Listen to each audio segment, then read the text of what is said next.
क्या चांद पर सोना चांदी मिल चुके हैं? क्या चांद पर एलियन मिल चुके हैं? क्या चांद पर पानी या बर्फ का पता चल चुका है? ऐसे कई सवाल आपके दिमाग में घूम रहे होंगे, लेकिन फिलहाल तक ऐसा कुछ नहीं हुआ है।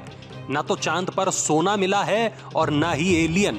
अभी तक चांद की सतह पर पानी या बर्फ के भी कोई सबूत नहीं मिले हैं। तो फिर ऐसे में सवाल ये कि अब तक आखिर प्रज्ञान रोवर को मिला क्या है? सबसे पहले इस बात को समझिए कि इसरो अभी तक चांद से आए 3 वीडियो जारी कर चुका है।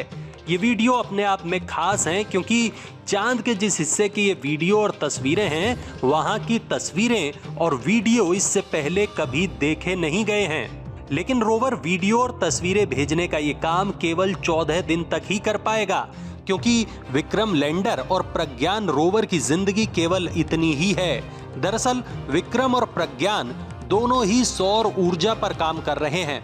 अब 14 दिन तक तो सूरज की रोशनी इनको मिलती रहेगी, लेकिन 14 दिनों के बाद चांद का यह हिस्सा अंधेरे में डूब जाएगा और जब ऐसा होगा तब विक्रम और प्रज्ञान भी काम करना बंद कर देंगे।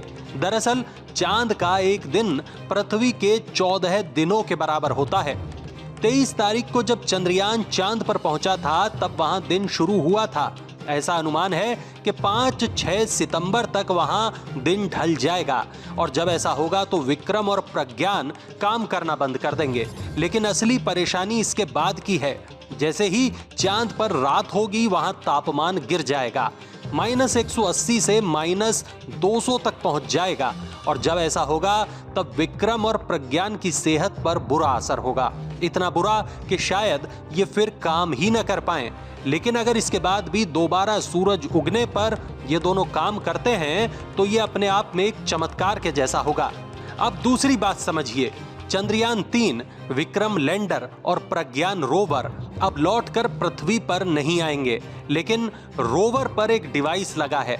यह डिवाइस चंद्रमा की सतह को चेक करेगा, पता करेगा कि वहां की मिट्टी में क्या कुछ है। ऐसा माना जा रहा है कि चांद पर यूरेनियम या हीलियम मिल सकता है या फिर टाइटेनियम भी। अनुमान ये भी है कि शायद वहां सोना भी हो सकता है। इसके अलावा वहां बर्फ भी हो सकती है।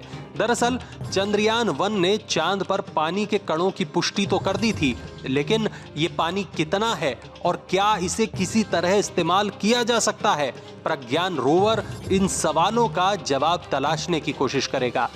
रूस, अमेरिका और चीन ऐसे मिशन चांद पर भेज चुके हैं जिन्होंने वहां से मिट्टी और चट्टानों के नमूने लिए और वापस आ गए। लेकिन भारत का प्लान ये नहीं है। भारत का प्लान मिट्टी और चट्टानों की वहीं पर जांच करने का है। अगर वहां कोई बेशकीमती धातु मिलती है या फिर वहां पानी की पुष्टि हो जाती है तो इसरो शायद अगले चरण में मानव युक्त यान भेजने का प्लान भी बना सकता है। लेकिन इस तरह के प्लान में बहुत तरह की तैयारी चाहिए होती है और अभी तक केवल नासा ही ऐसे प्लान को अंजाम दे पाया है। लेकिन मंगलयान और चंद्रयान 3 के बाद इसरो की धमक पूरी दुनिया में बनी है। अब एक आखिरी बात, अगर सब कुछ सही रहता है तो अगले कुछ दिनों तक प्रज्ञान हर वो राज खोल देगा जिनसे भारत को चांद से जुड़ी हर खास जानकारी मिल जाएगी। और तो और अगर कभी इंसान मंगल पर जाना चाहेगा तो क्या वो चांद पर बेस बना पाएगा या नहीं, ऐसे तमाम सवालों के जवाब भी भारत के इस मून मिशन से मिल पाएंगे। बस अब इंतजार है तो चांद से आने वाली नई जानकारियों का, जो भारत के लिए स्पेस की अंतहीन संभावनाओं का द्वार खोलेगी।